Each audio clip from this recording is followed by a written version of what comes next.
Good evening to all. आज हमारा topic है मध्यकालीन भारत। विषय मध्यकालीन भारत, टॉपिक है मुगल वंश में बाबर। पॉइंट नंबर है एक, यहाँ पर मुगल शासक तुर्कों की चगताई शाखा से संबंधित थे, जिसका नाम मध्य एशिया और तुर्किस्तान के शासक चंगेज खान के दूसरे बेटे के नाम पर पड़ा। नेक्स्ट पॉइंट है, बाबर का पूरा नाम जहीरुद्दीन मोहम्मद बाबर था। तो ये मोस्टली ये क्वेश्चन पूछा जाता है कि बाबर का पूरा नाम क्या था। तो इसका राइट आंसर हो जाएगा, बाबर का पूरा नाम जहीरुद्दीन मोहम्मद बाबर था। अगला क्वेश्चन है, उसका जन्म, नेक्स्ट आगे है, उसका जन्म 14 फरवरी 1483 को फरगना में उमर शेख मिर्जा और कुलगू निकार खानम के घर हुआ था। अपने पिता की मृत्यु के बाद वह 11 वर्ष की आयु में जून 1494 को फरगना की गद्दी पर बैठा। तो एक क्वेश्चन यहाँ से ये बन सकता है कि बाबर का जन्म कब हुआ था। तो उसका जन्म 14 फरवरी 1483 को फरगना में हुआ था। और एक क्वेश्चन ये बन सकता है कि बाबर कितने वर्ष की अवस्था में गद्दी पर बैठा। तो बाबर 11 वर्ष की आयु में गद्दी पर बैठा।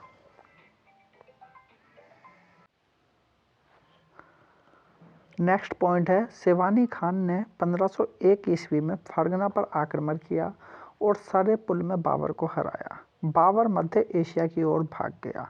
सरे पुल की लड़ाई में शिवानी खान ने उज़्बेकों की तुलगुनमा तकनीक का इस्तेमाल किया, जिसमें बाबर की हार हुई।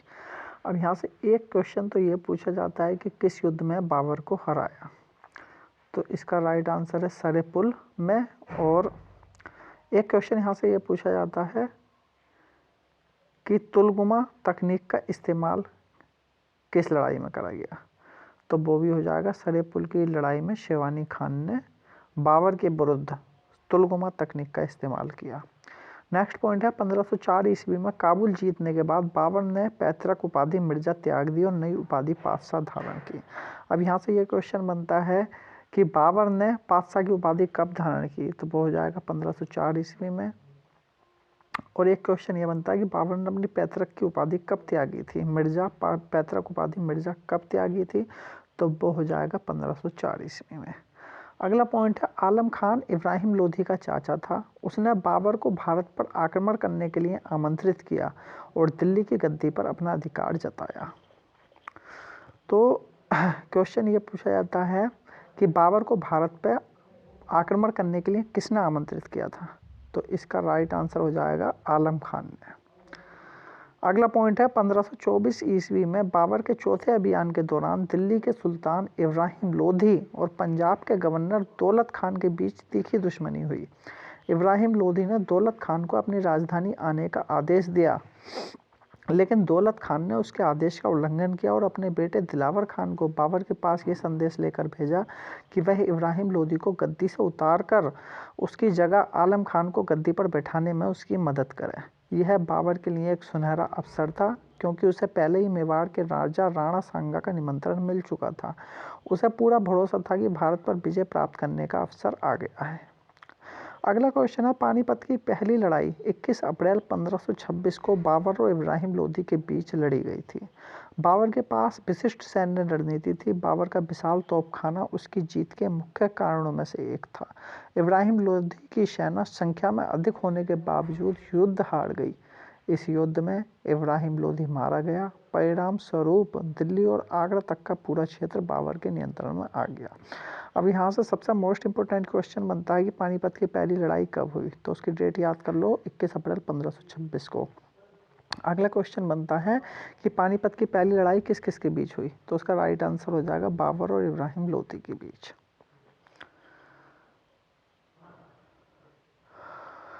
नेक्स्ट पॉइंट है, बाबर ने 27 अप्रैल 1524 को खुद को शासक घोषित किया और भारत में मुगल साम्राज्य की स्थापना की।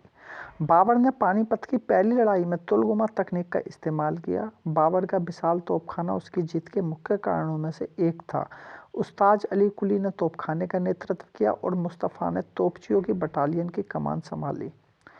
बाबर की उदारता ने उसे कलंदर की उपाधि दिलाई। भारत में पहली बार तोपों का इस्तेमाल पानीपत की पहली लड़ाई में किया गया। अब यहाँ से एक क्वेश्चन ये बनेगा कि बाबर ने खुद को शासक घोषित कब किया? 27 अप्रैल 1526। अगला क्वेश्चन है कि बाबर ने किस युद्ध में तुगलकुमा तकनीक का इस्तेमाल किया? तो वो हमारा हो जाएगा पानीपत की पहली लड़ाई में तुगलकुमा तकनीक का इस्तेमाल किया। अगला क्वेश्चन है कि बाबर के द्वारा लड़े गए पानीपत के प्रथम युद्ध में तोपखाने का नेतृत्व किसने किया था? तो उसका आंसर हो जाएगा उस्ताद अली कुली ने।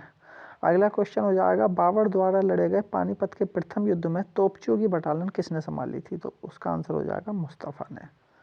और एक क्वेश्चन यहाँ ये बनेगा कि बाबर की उदारता ने उसे कौन सी उपाधि दिलाई? तो वो हो जाएगा कलंदर की। और एक क्वेश्चन यहाँ ये बनेगा कि भारत में पहली बार तोपों का इस्तेमाल किस युद्ध में किया गया? तो वो हो जाएगा पानीपत की पहली लड़ाई में। अगला क्वेश्चन है खानवा की लड़ाई में बाबर ने जिहाद की घोषणा की थी। खानवा की लड़ाई 16 मार्च 1527 को बाबर और राणा सांगा के बीच लड़ी गई थी। इस लड़ाई में बाबर ने राणा सांगा को हराया और गाजी की उपाधि धारण की। 1528 ईस्वी में बाबर ने खानवा पर नियंत्रण कर लिया, चंदेरी के किले पर कब्जा कर लिया। इस युद्ध में मेदिनी राय मारा गया। अब फर्स्ट क्वेश्चन यहाँ पर यह बनता है कि बाबर ने, ये पूछा गया क्वेश्चन है कि बाबर ने जिहाद की घोषणा कब की थी? तो इसका राइट आंसर हो जाएगा खानवा की लड़ाई में बाबर ने जिहाद की घोषणा की थी। अगला क्वेश्चन है खानवा की लड़ाई कब हुई थी? तो इसका राइट आंसर है 16 मार्च 1527 को हुई थी। किस किस के बीच हुई थी? बाबर और राणा सांगा के बीच हुई थी। अगला पॉइंट ये बन गया। अगला फिर पॉइंट है कि इस लड़ाई में बाबर ने राणा सांगा को हराकर कौन सी उपाधि धारण की थी? तो ये हो जाएगी गाजी की। याद रखने वाली बात यह है 1526 में पानीपत का पहला युद्ध लड़ा, उसके बाद उसने कलंदर की उपाधि धारण की। 1527 में उसने खानवा का युद्ध लड़ा, उसके बाद गाजी की उपाधि धारण की। उसके बाद है 1528 ईस्वी में बाबर ने खानवा पर नियंत्रण कर लिया। तो यहाँ एक पॉइंट ये भी है कि कब उसने खानवा पर नियंत्रण कर लिया, तो वो हो गया 1528 में। अगला पॉइंट है 5 मई 1529 को बाबर और महमूद लोदी के बीच घाघरा का युद्ध हुआ। बाबर ने युद्ध जीता। ये बाबर द्वारा लड़ी गई अंतिम लड़ाई थी। यानी कि क्वेश्चन बनता है कि घाघरा का युद्ध किस किस के बीच हुआ? तो बाबर और महमूद लोदी के बीच हुआ। कब हुआ? 5 मई 1529 को। और ये बाबर द्वारा लड़ी गई अंतिम लड़ाई थी। उसने अपने विशाल साम्राज्य पर शासन करने के लिए विभिन्न राज्यों को चलाने के लिए विभिन्न प्रणालियां स्थापित की थी। बदख्शा का शासन हुमायूं, मीर फ़खर अली, हिंदाल और मिर्ज़ा सुलेमान को दिया गया। काबुल, कंधार और मुल्तान का शासन कामरान को दिया गया। मीर यूसुफ अली को पंजाब का गवर्नर नियुक्त किया गया और भीड़ा, लाहौर, दीपालपुर, सियालकोट, सरहिंद और हिसार फिरोजा को नियंत्रण दिया गया। अब यहाँ से एक मोस्ट क्वेश्चन ये बनता है कि पंजाब का गवर्नर किसे नियुक्त किया गया था? तो वो है मीर यूसुफ अली को। अगला पॉइंट है राजस्थान का क्षेत्र उसके साम्राज्य में शामिल नहीं था क्योंकि यह विभिन्न राजपूत शासकों के नियंत्रण में था। अगला पॉइंट है मुगल साम्राज्य के संस्थापक जहीरुद्दीन मोहम्मद बाबर ने अपनी आत्मकथा लिखी।